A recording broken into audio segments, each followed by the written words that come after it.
2010, when I look back at the start of the decade, Mark Yates had just taken over.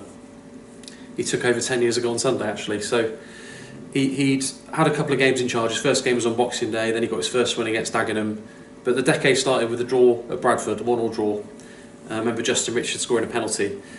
But really, the club was not in a good place. Martin Allen had come in the 08-09 season. Cheltenham had been relegated from League One and lost a hell of a lot of money in a short space of time. So I think they lost 800 grand in a year, and they were in financial trouble. So they'd gone down to League Two, and really it was going to be a struggle again. Julian Alsop had come in, and he did well that season to play a part in keeping Cheltenham up. But really, he'd had his best years, and he was given everything. But really, it was a sign of how much Cheltenham was struggling. They had to get him back. So really, it was the start of 2010 was just trying to stay in the Football League. Mark Yates' job. You've got very little money, you've got a squad that you haven't built, but you've just got to keep the club in the Football League. So things that stand out between that January and the end of the season would be the 6-5 win at Burton, one of the most talked about games probably of the decade, where Cheltenham were 2-0 down at half-time. I think a lot of the fans left at half-time and ended up winning 6-5 with Michael Pook scoring a hat-trick. Incredible game, probably the most amazing second half of a game I've ever seen. The Newport game in the EFL Trophy this season reminded me a bit of it. There's just goals going in all over the place. But Cheltenham came out on the right side of that game, and that played a part in them staying up. And then I remember going to Burton to Bury and winning 5-2, and Josh Lowe scoring twice, and that was a massive result as well.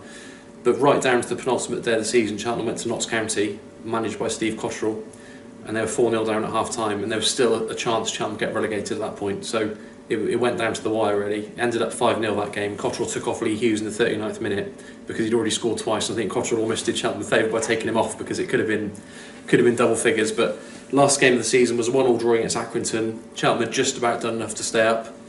They'd finished 21st, which obviously wasn't great, but if you'd offered Yates that when he took over, the situation the club were in financially, it was a success just to stay up. 2010-11, Mark Yates had the summer to put together a squad, but the budget was very small. Like I said, in 2010 there wasn't much money, the club was in a bad financial position, and it was all about recovering. So Mark Yates had to start almost from scratch. I think Marley Watkins was the only player he had contracted. He brought in loads of players. He brought in Frankie Artis, who'd been on loan before. He brought JJ Melligan back, who'd obviously had a good spell at the club before.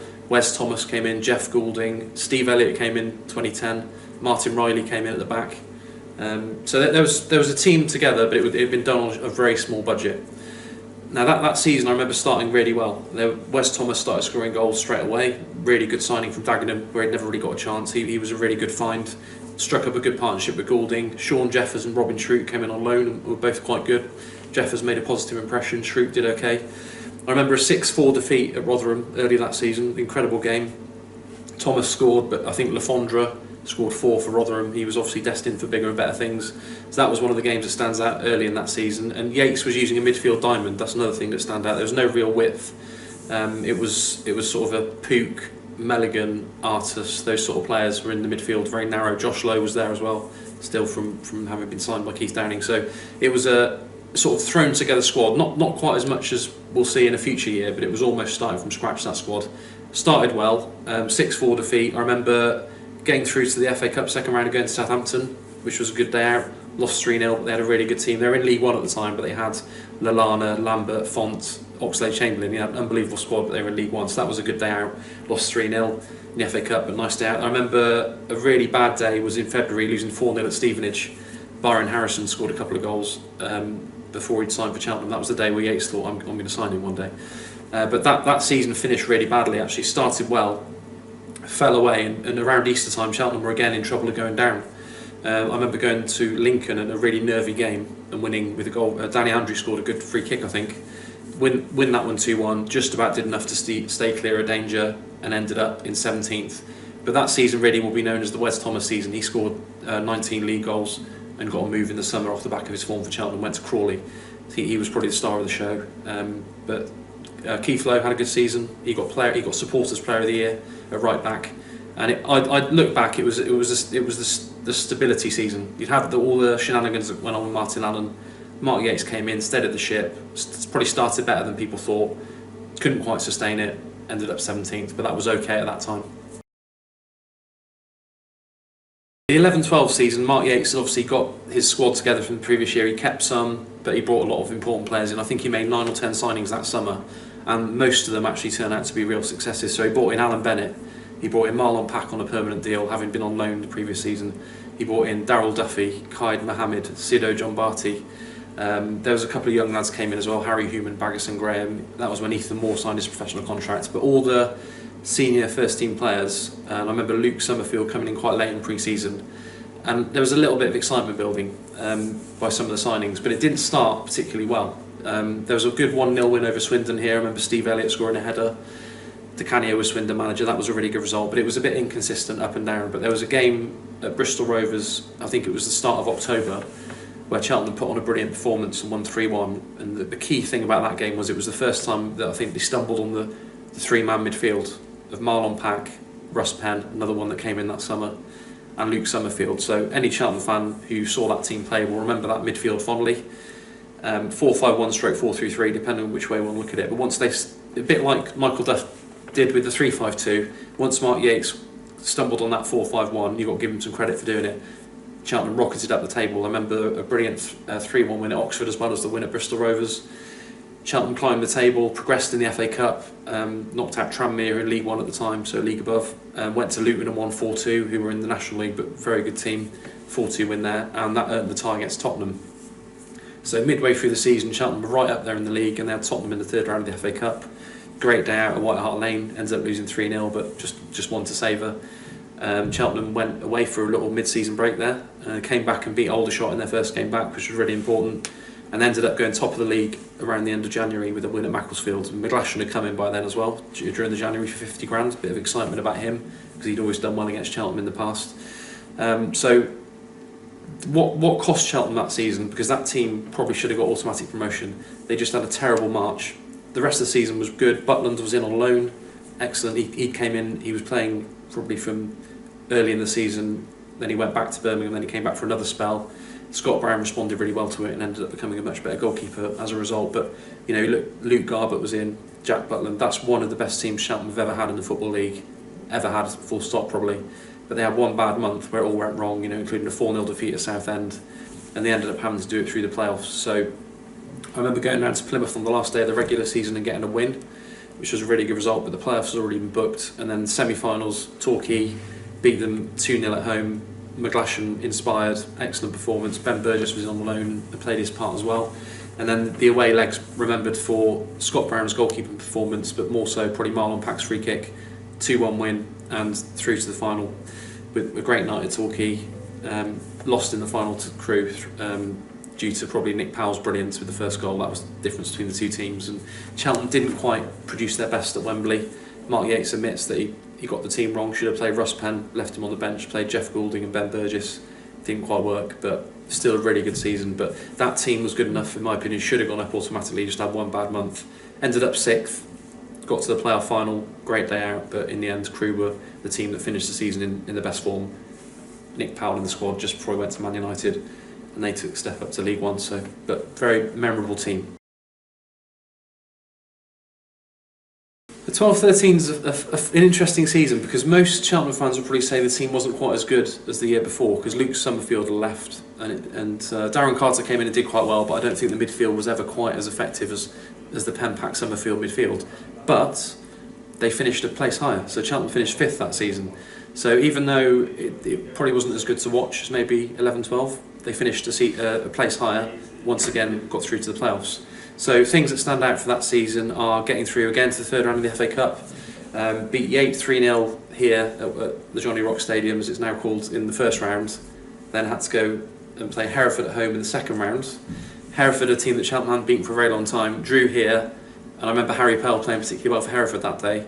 Cheltenham went to Edgar Street. They knew that Everton were waiting in the third round. Everyone will remember that last gasp winner from Qaid Mohammed in extra time to avoid penalties to get through and set up a game against Everton on a foggy night at Hereford. That was a brilliant night. There was quite a lot of business done in January that season. Mark Yates strengthened. He'd been given a bit of money because he generated money with the FA Cup runs, the playoff appearance, that sort of thing. So Paul Baker and the board backed him. He brought in Byron Harrison for 25,000. Brought in Paul Benson on loan from Swindon. Luke McCulloch came in from on loan from Manchester United. Jason Taylor was a big sign at the time from Rotherham, centre midfielder. But I don't think that team ever played as good football as the previous year, but it was effective. And Carter, Taylor, Byron Harrison, they actually did do quite a good job, I think. And the Cheltenham ended up 5th, went through to the playoffs and lost over 2 legs to Northampton. And the second leg here will be remembered for Marlon Pack missing a penalty, but Northampton probably deserves to go through over the 2 legs. And again, Cheltenham missed out, but to finish 6th and then 5th, playoff back-to-back, and 2 third-round FA Cup appearances. So haven't really mentioned the Everton game, but 5-1. But David Moyes brought pretty much his full-strength team, and to see Baines, Fellaini, Jelavic, Phil Neville playing out there, Osman, it was just a great night. And even though Cheltenham got hammered, Russ Penn scored 5-1, and it was great to see the place packed again. So it was another very pleasing season, decent amount of money generated, and considering where the club had been just a couple of years earlier, it was Yates, I think, deserves huge credit for turning it around. So 13-14, I think, it has to be looked as a step backwards. So it was so difficult for Mark Yates to keep on, getting to the playoffs, missing out, getting to the playoffs, missing out again. Lost a couple of important players. So the previous summer, Luke Summerfield left. In the summer of 2013, ahead of the 13-14 season, Marlon Pack left, so he went to Bristol City. So Cheltenham were left with probably one of their best players, if not their best player, having gone, and it just didn't quite work out that season. Jamie Curitan came in, and he formed a good partnership with Byron Harrison. He seemed to bring out the best in Byron, who hadn't really had a great time of it in his first half season at the club. But that season, for me, will be remembered for Harrison and Curitan's partnership. Harrison getting top scorer and player of the year, but Curitan really being a master finisher. It's great to see him playing for Cheltenham. Remember him scoring a good winner, a home 1-0 win over his old club Exeter on Boxing Day. But it just wasn't quite as, Matt Richards came in with high expectations, Troy Brown came in, and they weren't awful players, but I just think Cheltenham had been so spoilt with those 2 playoff seasons to finish 17th in the end. Scott Brown left at the end of the season. I think he felt it was the right time to move on, but he got his reward for the way he responded to the Butland situation. And the season ended on a low note with a couple of players reportedly not trying in training or admitting to not trying in training, and it was just a big step backwards. Craig Brown Barrett came in at left back and just didn't quite live up to previous years. Cheltenham had Garbutt, Billy Jones, Craig Brown Barrett. He had some attributes. He's quick, very attacking, but it just didn't quite work out for him at Cheltenham. And it was just it was a big step in the wrong direction. I think Mark Yates probably was a victim of building such a good team that it was getting picked off. Certain key players were getting picked off and getting offered the chance at other clubs, and it went a little bit stagnant and very difficult to replace those players. So 13-14 was not anywhere near as enjoyable as the previous 2. 14-15 was an awful season for Cheltenham Town, but bizarrely it started very well, and towards the end of August Cheltenham were right up there. I think they drew 0-0 at Morecambe, actually went top of the league briefly. What I remember about the start of that season is Kobe Arthur making impact from the bench with a couple of late goals, and Cheltenham weren't particularly outplaying teams, but they were just fighting and scraping results and a couple of dramatic late winners. But then it quickly started to go wrong, and as we said, the previous year, 13-14, Mark Yates' team had taken a big step backwards. Well, in this one, I think he'd lost Neil Howarth, who'd gone in the summer. New assistant manager had come in. I'm not saying it's all Sean North's fault, but I think Yates wasn't quite the same without Howarth. They were a double act, so I don't think that helped. Again, some more important players had left. Sido John Barty had left, Scott Brown had left. So Trevor Carson was a good replacement in goal, but it was a bit of a bizarre group of players. I think it didn't quite gel, and the results started to go very badly wrong very quickly. But Cheltenham won 5-0 against Swindon in the FA Cup, which was a brilliant result against a team from a higher division. Byron Harrison scoring a hat-trick, and that turned out to be one of Yates' last games in charge, because they lost heavily at Stevenage 5-1, and then lost heavily here 4-1 against Wickham, and Yates got the sack, which I know was a really difficult decision for Paul Baker and the board, because he'd been such a good player for the club. He'd done such a brilliant job. He saved the club from where they were when he took over. It needed somebody to come in and repair the damage that had been done, and he did that. But in the end, it probably had run his course. I don't personally think Cheltenham would have gone down that season if Yates had stayed, but because he'd set the bar so high with playoff finishes, playoff finish again, 17th, I think people felt like the club was going backwards. So whether sacking him was the right decision or not, the decision they made then was definitely wrong. They decided to bring in Paul Buckle, who had done well at Torquay in the past. had not had a good time at Bristol Rovers. He'd also done quite well at Luton, but he came in having spent a bit of time in America, and I think he didn't. I don't think he was fully in touch with English football or League Two football at the time, because he has done well at times. So I'm not writing him off completely as a manager, but he was the wrong choice at that time. And I think he also tried to make too many big changes too quickly, which is a bit like what Martin Allen did when he took over. You can't, unless you've got huge amounts of money to throw at it, you can't just bomb out a squad overnight and build it from scratch, unless you've got a decent amount of money, or unless everyone just happens to be out of contract at the end of the season. But he was trying to make big changes during the season. A lot of players became disgruntled. Results didn't improve at all, really. Went out of the FA Cup to Dover. He got one win in his time as Cheltenham manager, which says a lot. And he did pick up a difficult situation, but he wasn't able to make an impact. So I remember a win at Oxford, first game of the new year. I think it was January the 3rd at Oxford. He brought in 3 players on loan from Liverpool: Jack Dunn, Kevin Stewart, and Lloyd Jones, and they all made a positive impression. But relying on 3 really young lads from Liverpool to keep you up is probably not the way to go. And it became increasingly obvious that Paul Buckle wasn't going to be able to turn it around. And in the end, it was very short-lived reign. He was sacked. And then it fell on Russell Milton's lap, who'd been just with the academy to that point, obviously a popular player, but he'd never been involved in the first team coaching setup. He stepped up to become interim manager, and he did bring a bit of a feel-good factor around, got a couple of positive results, drew a few, looked like he might be able to turn the fortunes around, and he was backed with a few signings, but there were too many players from different managers that didn't really fit together, and it was all a bit of a players that come in from Russell, maybe talented players, but they weren't anywhere near fit enough. Paul Buckle had made some very disappointing signings, and it was just a bit of a mess, really. So in the end, Russ, I think, lost a couple of games, and the board felt like they needed to make one more throw of the dice to try and stay up. So Gary Johnson came in. On a deal to the end of the season with Russ as number 2. Now, he had about 7 games, I think, to try and get Cheltenham out of trouble, and they weren't down when he came in, but obviously that he inherited a very difficult situation. He managed 1 win against Cambridge United on a midweek game, and I remember Danny Haynes having a particularly good game that night. He got a draw on the final day of the season against Wimbledon when Cheltenham were already down, and then he had 5 defeats. So can't blame Gary Johnson for relegation, but he wasn't able to turn things around. It was probably too little too late. If you have 4 managers in the season, chances are you're probably going to get relegated, and that's what happens. And in the end, Cheltenham's 16-year stay in the Football League had come to an end. Their first spell in the Football League had come to an end, and it was a sad time. There was talk of job losses, a lot of changes at the club, but then there was a lot of positivity suddenly that if Cheltenham could come straight back up, then they could stay full time and everything would keep the academy and everything would be fine. So it went from misery, doom and gloom to optimism. Gary Johnson agreed to stay, and I remember before the end of that 14-15 season, or before the summer break, really, there was a bit more positivity. We've got to bounce straight back, was the message from the club, and then it was all down to Gary Johnson to try and do that. One of the best seasons in Cheltenham Town history, certainly the most points, 101 points, broke the record for unbeaten run, memorably did it at Tranmere, one of the other teams that were fancied to be up there.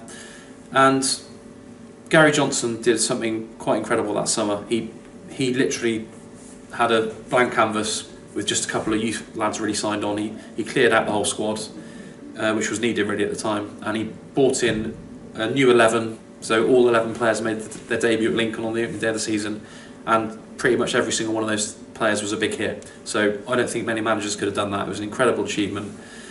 Obviously Cheltenham were full-time, they were expected to do well, but to win the league in the style they did was quite remarkable. So there was no FA Cup run to speak of, there was no interest in doing one in the FA Trophy. It was all about winning the league, getting back to League Two at the first attempt, and Gary Johnson pulled off one of the greatest achievements in the club's history. So some of the players that he brought in, Dylan Phillips in goal, all know from Charlton, brilliant throughout the season, just got injured just before the end, missed the last 10 games, but he was a great character and you could tell he was going to have a big future. And then you just go through the team: Bartram, McLennan, Downs, Parslow, Pell, Storer, Munns, Waters, Morgan Smith, Wright.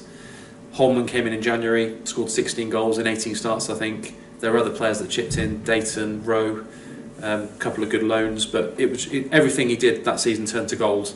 And Forest Green started with 9 straight wins. Looked like they might walk away with it, but Cheltenham clawed it back. Both games between the two clubs finished in draws. That was really the start of the big rivalry between Cheltenham and Forest Green, because they'd never really been vying for honours against each other in modern times. and it was just a wonderful season. Absolutely, Danny Wright got Player of the Year. Holman made a big difference. Every one of those players became a hero. Open top bus tour around the ground, and back into the league, and it saved, in inverted commas, it saved the club in terms of Cheltenham having a football league club, which means so much to the area. To get back first time was massive, and not many teams do that. So Gary Johnson deserves his status right up there as one of the best achievements from a manager in the long history of Cheltenham Town for what he did that season. With the way Cheltenham won the league in such style under Johnson, I think there was actually a bit of a feeling around the place they could make it back-to-back promotions.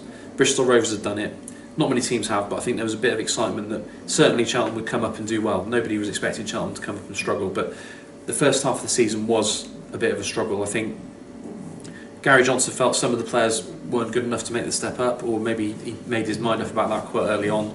I even remember in pre-season he wasn't happy with some of the performances, and I think he was determined to do well and he wouldn't settle for mid-table, but I think he actually probably should have just been happy with the mid-table finish, because I think he tried to change things again during the season and it started to go pretty badly wrong. So Cheltenham struggled, it wasn't great. Some players did okay stepping up. Billy Waters would be the main success story from that season, top scorer, Player of the Year. Played wide quite a lot in the conference season. In League Two he was playing up front and he delivered the goals, did very well. But really January was crucial. Will Boyle came in January, Carl Winchester came in January, a couple of other bits of good business, and Cheltenham did just enough to stay up. But one of the big talking points and one of the big concerns of that season was that Gary Johnson was seriously ill. Towards the end, I think in the spring, he missed a game at Doncaster due to illness, and it soon became quite clear that it was something really serious. And he'd had triple heart bypass surgery performed by Joe Bryan's dad in Bristol, and that was a horrible time for the club.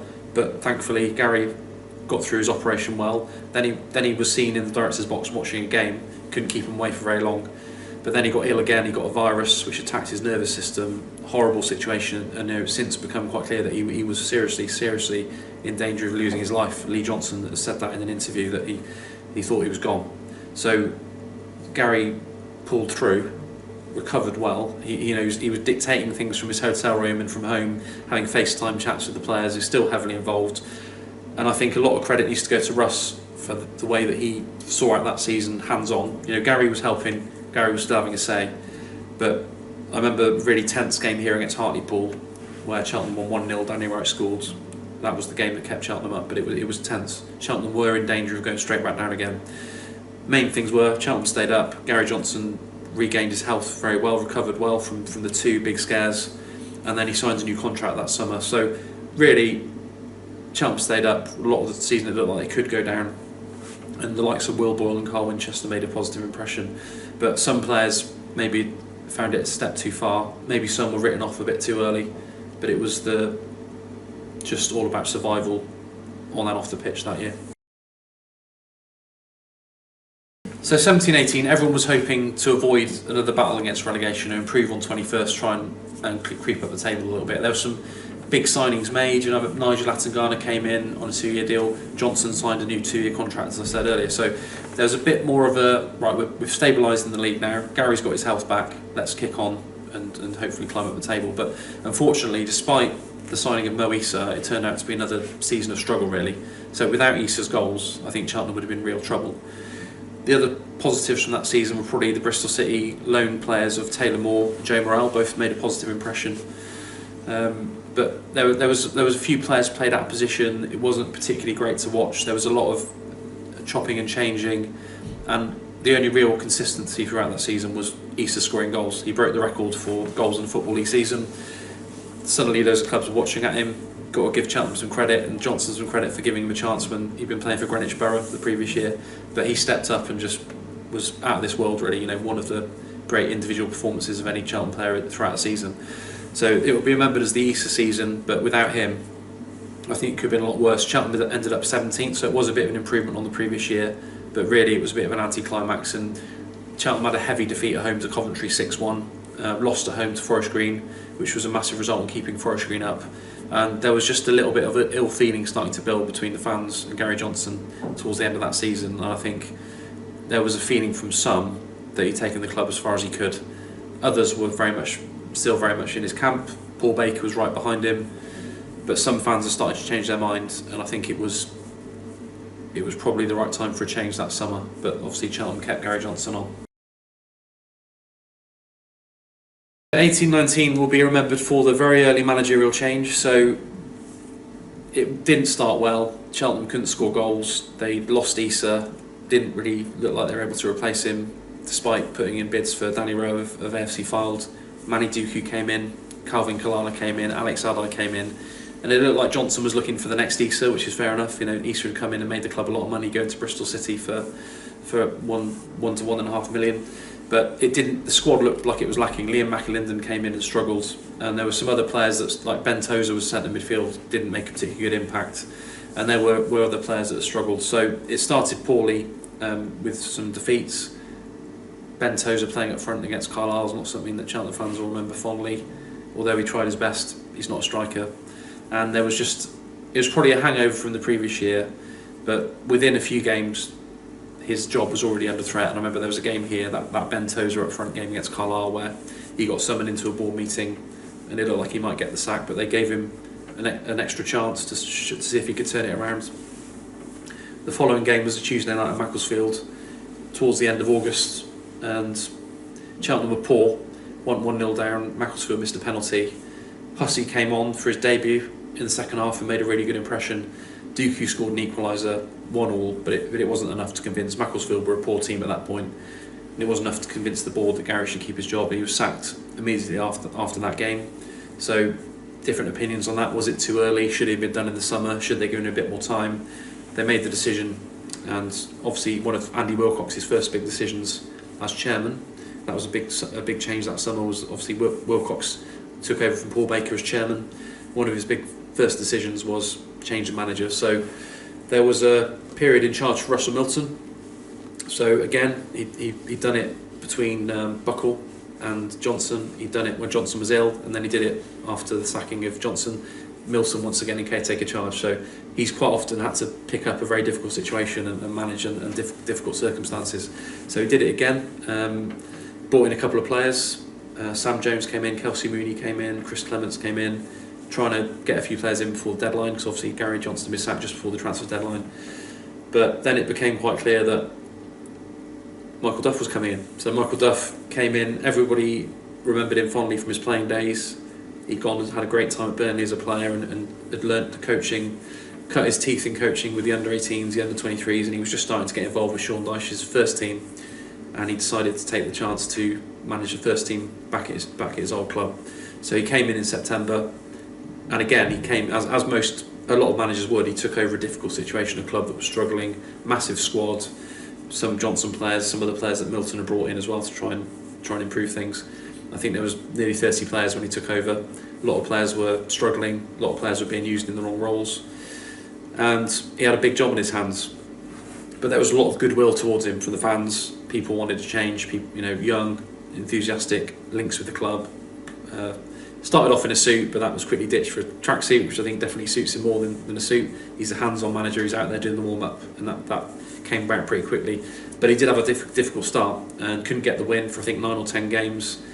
And everyone will remember the key turning point was really Arsenal, I think, in the Checkatrade Trophy, now leasing.com trophy, switching to 3-5-2, putting Ben Tozer in the middle of the back three, and suddenly everything clicked.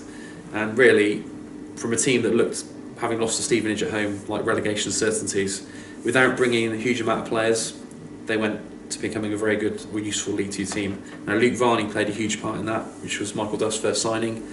Absolute genius of a signing. How he started last season without a club, I will never know. And Gary Johnson was quoted as saying there were no decent strikers out there, but Michael Duff showed there were decent strikers out there. Didn't need to spend a huge amount of money. So people might look at his age and think it was a bit of a gamble, but looking at how fit he was 36 at the time. Absolutely brilliant signing, and Varney played a huge part in it.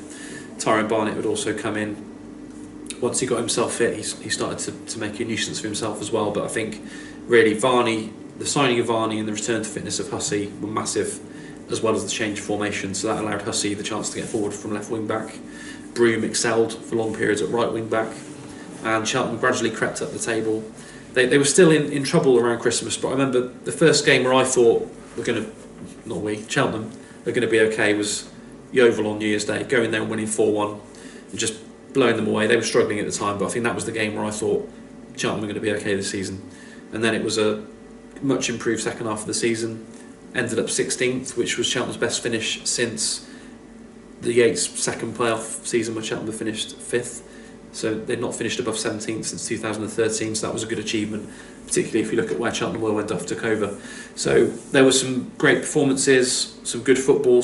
Gradually Duff's methods started to shine through, being a bit braver, playing out from the back, keeping the ball, trying to avoid going long ball, although Tyrone Barnett allowed that option if they wanted it. And I think to finish 16th from where they were, was a remarkable achievement. And I think some of the January signings didn't quite come off, but it was just backups really, just signing players as cover, because by that time Michael Duff had got a structure, the team looked a lot better defensively. One of the things he couldn't quite sort out last season was the away form, but obviously that's now been solved. But the home form, ever since that Arsenal game really, there was a game against Newport, wasn't there, that was a really important result to get that first league win. And then apart from the Tranmere game, which was just one bad half, where Cheltenham I think 1-0 up at half time and ended up losing 3-1, they were unbeatable at home between then and the end of the season. It ended on a really positive note. Varney got Player of the Year. Duff had made a great impact overall after a difficult start, but there was never anyone calling for his head. Everyone was right behind him, and the feel-good factor was back at the club after maybe a couple of years of frustration. So last season will be known as the season where the tide started to turn, and suddenly Cheltenham looked like, for the first time since 2013, looking like a good League Two team. So the decade is ending, I think, on a very, very positive note. So even though last season finished well, I don't think anyone could possibly have thought Cheltenham would have started the first 20 games of this season as well as they have done. So to finish 16th last year with an improvement, maybe people were hoping for mid-table and just not having to worry about relegation for the first time in a while. But it's been great. So first game of the season, went to Orient on an emotional day, remembering Justin Edinburgh for the Orient fans. Great will between the two sets of fans because of the flag that the 1887 Red Army have put together. 2 men sent off and a 1-0 defeat was not the ideal start. The home form has pretty much continued, and crucially the away form has been as good, if not better in recent weeks. So the back three, there's 4 good players to choose from. Michael Duff's got great options there. The disappointment for this season is we haven't seen Varney and Reid on the pitch together at the same time, because they've both got so much to offer, so much experience. But other players, Gavin Riley, Alex Adai, Jonte Smith, George Lloyd, Tavon Campbell still to come back from injury. Cheltenham can't be completely reliant on Varney and Reid, but I think there's a bit of excitement about the possibility of those two maybe striking up a partnership during the second half of the season. And it's been great to watch. There's been, I think the 3-0 win at Mansfield was one of the best performances so far this season, one of the best all-round performances for quite a long time. There's been some really good, plenty of goals scored at home, some 4s and some 3s, just blowing teams away. And what Michael Duff's managed to install is when Cheltenham aren't playing particularly well, they more often than not will grind out a point, or somehow find a way to win a game. So there's been a few draws recently. The decade started on a very difficult note, with Cheltenham on their knees really financially, looking like they could struggle, looking like they're on the way out of the league. It's ending with a much more positive position. So looking at the decade as a whole, you've had the relegation to the National League after 16 years in the Football League, but you've had the brilliant promotion under Johnson. Then you've had a couple of years of perhaps slightly disappointing Football League seasons, but I think Michael Duff was a great choice as manager to lead the club forward again. Has that ties with the club, came through the youth system, Cheltenham's best ever youth product in terms of what he went on to achieve. No better man to lead Cheltenham into the next decade.